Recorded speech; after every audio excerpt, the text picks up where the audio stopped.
If you are looking for an awesome grow light that is LED, it has dual dimming knobs.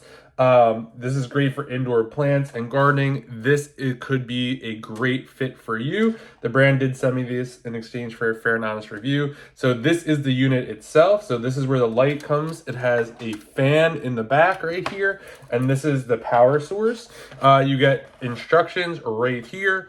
You get this right here to hang it. And then you also get this as well to hang it. So this is kind of the knob that you have here. I'm going to turn this on in a second. And then you have these back here, which you could hook up to the chain, and then you'd hang it just like that.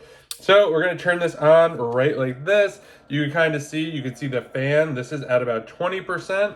Right there, you go to 40, you go all the way up to 100, just depending on what you're trying to do. And you can see the fan is moving back there. So you just literally put this just like this over your plants or whatever you are using this for.